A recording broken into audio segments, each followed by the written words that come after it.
So today we're going to talk about something as far as career paths. If you're going to go to college or go through any kind of vocational school, it's going to be a different path. So I want everyone to know that just up front. College has a very set curriculum. Once you graduate college, you're in the workforce. You have the right, the ability to go intern for zero pay, or you can go right, or you can go the pay route. And each pay separation equals more pay. So each job the description equals more pay, and seniority equals more pay. You can go into the trades and never make much more pay than you got when you started. Why is that?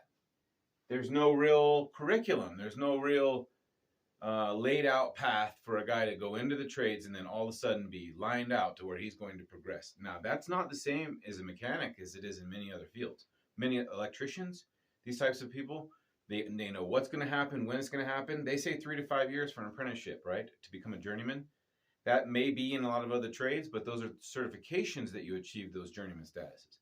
Journeyman status inside of the diesel field is based on aptitude, ability, skill level, and what you can work on outside of, inside of a whole range of things, bumper to bumper for a journeyman. So I don't call myself a journeyman. I call myself a master diesel technician because I've been certified as that through the people I've worked for and done the work competently for years and years and years. And that is what I do. That is drivability, performance, and then the electrical. So when I talk about being a journeyman, we talk about that in that other video where we talk about kind of like the breakdown of how mechanics go about getting money in the different places. But I'm not going to go into that. So all I want to do is just show you 2 ways you can go as far as a tradesman. You can go with the group, which is to make the status quo and do what everyone else does. And then generally speaking, you're not going to stand out. And then what happens is, sometimes these will be union shops and these things where people say, hey, I'm not pushing a broom, or they have a higher standard of what they believe they deserve at work. And I'm not knocking unions. I'm just saying they eat shit for a long time until they revolt. And now we look at the United Auto Workers Union, right? And we could see that. So we come over here, though, and we look at the individual. And so you're going to go with the group, or you're going to go as an individual at it, and you're going to learn. That's really where you can get, like, the separation there is just learn so much, right? And then you can earn. You learn for the boss. Now, this isn't going to be a great pay scale, and there's not going to be a huge jump from the beginning here to here unless you have learned a lot and you gain a lot of tooling and skills, right?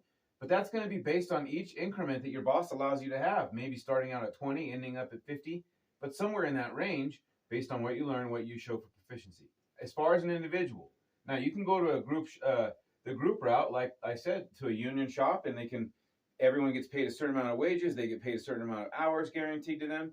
Right now, the union said that they're trying to negotiate a $100,000 deal, renegotiate $100,000 for each person working on that line. And good for them. But I think that this is a good time for everyone else to get in and say, hey, let's change the labor rates. Let's make things make them make sense a little bit. I mean, a car wash is as much as, installing an alternator or installing, it's getting to be where there is no real common sense. And I was talking to my wife, I said, it's based on needs. People have a need for these type of things, and they don't believe they have a need for these type of things. And so they place value based on what they have a need for. People don't always understand the need for trucking, though. And that's why I'm trying to tell you, there's a huge need for really sharp people, but you got to be one of these guys who's an individual, in my opinion, because these are the only guys who are going to see the real fruit. These guys are going to top out at a wage, and they're going to get their comfortable or more comfortable life. And I'm not knocking it. I'm saying if you want to be an individual, then you got 2 options. You can earn for a boss, okay wages, like I said, up to 50. But over here, you're your own man is where you earn big money. And so when I say big money, I mean get into a field that doesn't require a bunch of tooling for you to be able to do. Stick your nose to the grindstone, learn everything that you can, ask as many questions. And when you get to that point that you know your own thing, you can do your own thing and make $75, $125 an hour easy. And it's not going to stress you out to do a 5-day work week where you're putting in 10 hours a week, or 10 hours a day, 12 hours a day. It's up to you if you want to do weekends. You can charge premiums for after hours for weekends. There's things you can do to make it worth your time. And so that's just my skinny on have a plan. Okay, thank you guys.